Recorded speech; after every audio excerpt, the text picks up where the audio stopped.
We really liked how the Glock 44 shot when we tested out Gordon's here a couple of weeks ago, and we were going to wait for the threaded barrel model to come out. It is available in Europe, but not this side of the Atlantic yet. Someday we hope that it will be, but in the meantime, I found a price on a G44 I just couldn't turn down. Liked his so much I had to go out and buy it, but then I had to see just how well it would do with a whole bunch of different ammunition. Welcome to Riders Range. We tried out the G44 with 10 different kinds of ammunition and had problems with a couple, but just to see if it was a gun or an ammo problem, we tried it with a couple of other guns. We tried it with the Smith M&P 22, which has been fairly reliable for me, and we also tried it with something totally unrelated, other than the fact it's 22, and that is a Kimber 22 conversion on top of a Colt 1911 frame. We're going to save that to the end to see how it compares between them, but we shot with the, let's see, the Federal BYOB, Bring Your Own Bullets. I got a good deal on those here recently. CCI Standard Velocity, Remington Vipers, Remington Thunderbolt, CCI Stangers. Yes, 22 Plinkster has his own brand of ammunition. Really, they're Stingers, but same thing. Just got his own picture and the Stangers on the front. Love them. We tried them with Aguila's 22 Federal Gold Medal Target, Norma TAC 22 CCI Mini Mag, and we had one box of 50 rounds of Blazer 22 ammunition left, and we ran that through the Glock. Didn't get a chance to put it through the M&P or the Kimber / Colt, and the results may be a little surprising. Was it a nice gun? It was a very nice shooting gun. There have been some complaints that the Glock 44 shoots a little high. Ours started out shooting a hair high to the left. Now the back sight is adjustable on this gun. We had it cranked all the way down as far as it'll go, and I did end up moving it to the right a couple of times. We did all of our testing at 15 yards, but as you'll see, it eventually did bring it in. Now I was getting a little tired toward the end of 545 rounds of ammunition, so the group started scattering just a little bit, and when I started shooting faster, they started scattering. Remember, this is an old 1911 guy who carried a Glock for 24 years on duty, so I haven't forgotten what a Glock feels like, but I keep looking for the thumb safety. But this little gun worked out quite well. We started out with the first 50 rounds. That's 5 different magazines of the CCI Mini Mag, and you'll see it ran 50 shots straight, no problems at all right out of the box. And by out of the box, I did mean we took it apart, inspected it, and put a couple drops of oil where Glocks want the couple drops of oil, and put it all back together, and ran just fine. Next ammunition we tried was a Norma TAC 22, and let me tell you that the Glock 44 does not like Norma TAC 22. How did the other guns do with it? Well, stay tuned till a little farther in this video, and we'll talk about how the Kimber / Colt and the Smith M&P 22 liked some of the ammunition, or whether or not they liked some of the ammunition that the G44 didn't like. Then we went on to the Aguilas, and again, it ran, those are 40 grain, by the way, and so far everything has been 40 grain. The Mini Mags, the Normas, and the Aguilas, however you want to pronounce it, are also 40 grain, and that ran 50 rounds straight, 5 magazines, 10 rounds in each one. Went on to the Federal Target. Those are also 40 grains, and I got a good deal on those a while back. Bought several bricks of them. And some of my guns don't like the Federal Target. My Ruger 2245 is not at all fond of that Federal Target. Those are 40 grain also, and I didn't check the box when I grabbed it, so it was 5 rounds short, so we only put 45 rounds through that. In the third magazine, that did have one failure to lock back on the last round of the magazine, but other than that, it ran them okay. Then we put the Blazers through there. We had one problem during the first magazine, but then it ran the next 4 magazines straight, and again, those are 40 rounds. The CCI Standard Velocities, that was kind of a hit and miss on those. Those are 40 grain rounds again.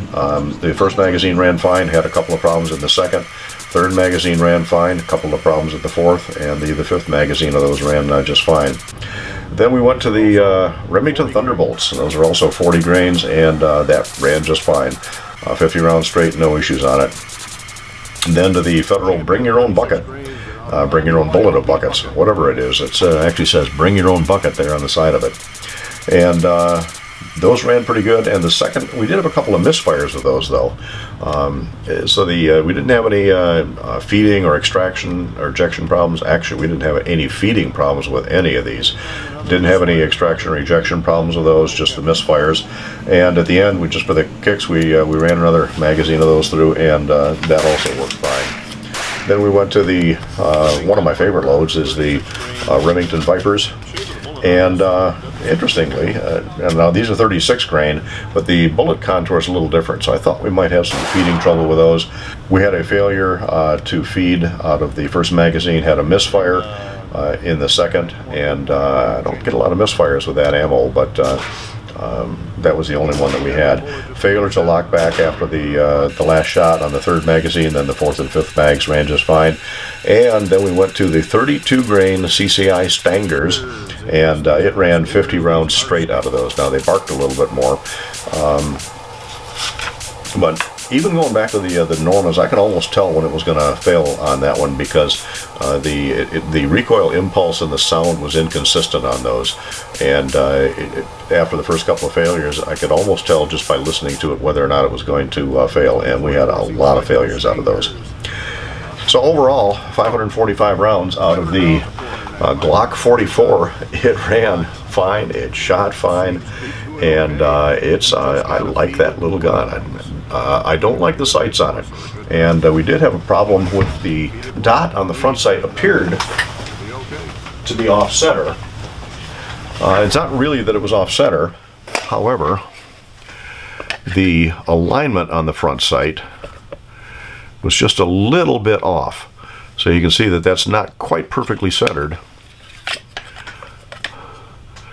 So therefore I'm seeing a little bit more of the black shadow on the left side of the sight, which made it look like that dot was off center. Now I don't shoot with the dots, but I really don't like Glock sights anyway. But in looking at that, I was seeing more black to the left, and it was distracting. Didn't have any problem with the accuracy once I got used to it, but that front sight's going to have to either be realigned or changed. I may just change the sights in general on this. As much as I like an adjustable rear sight, once it's dialed in, I don't really care. That was the only problem I had with that gun. It ran fine. The Glock mags worked just fine. So how did the non-performing ammos work? Now again, we had a lot of problem with the Norma, and we had some problem with the CCI standard velocity. So just for kicks, Smith & Wesson M&P 22. I loaded up with 2 mags of Norma, 2 mags of standard velocity. Same thing with the Kimber mags out of the Kimber slide on the Colt frame. Why didn't I put it on a Kimber frame? Yeah, figured what the heck, let's try something a little bit different. And the CCI mini mags worked just fine out of both of those guns, but the Normas, total failure out of both. So the Normas were failure all the way around. The Glock, the M&P, and the Kimber / Colt. The CCI standard velocities were kind of hit and miss on all 3 guns, but the CCI mini mags ran fine in all 3 guns. So is the Glock 44 a failure because it had some issues with the ammo? No, because the other guns were having the same issues with the same ammo. So that again, it's a great shooting little gun. Now we haven't put 2,500 rounds through it like a couple of the other channels have. I think Military Arms channel started having problems around 800 or something in theirs. JBJ Honas has done a couple of tests with them on his site, and he had some real good luck with the Aguilas. And he's got, probably 2,500 rounds, I think, through his Glock 44, far more than we do, and his has been running okay too. So all I can say, if you got a Glock 44, and you're having some issues with it, feed it what it likes, and it'll be just as happy as can be, I think. Now, we didn't have any failure to feed, didn't have any nosedive issues, other than that one Remington Viper. And again, the shape of the bullet nose is a little different on those. You can see here that that is not, it's more of a truncated bullet shape as opposed to a traditional or tapered shape. But again, after that, it ran just fine. So feed it what it likes and run it. I don't care if it's 32 grain Stangers, 36 grain ammo, 40 grain ammo, as long as it's got enough powder in the charge to cycle the slide, it's still going to work. So that's it. Love my little Glock 44. Going to put a whole lot more ammo through it after I change the trigger, change the sights, and Just waiting for them to come out with a 15-round magazine for it, then I'll have to buy some more.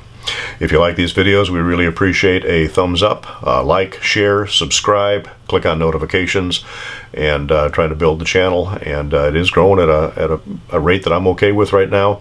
And we're pleased with not just the channel, we're also pleased with the gun. We're pleased with how these little 22 shoot. Thanks for visiting Riders Range.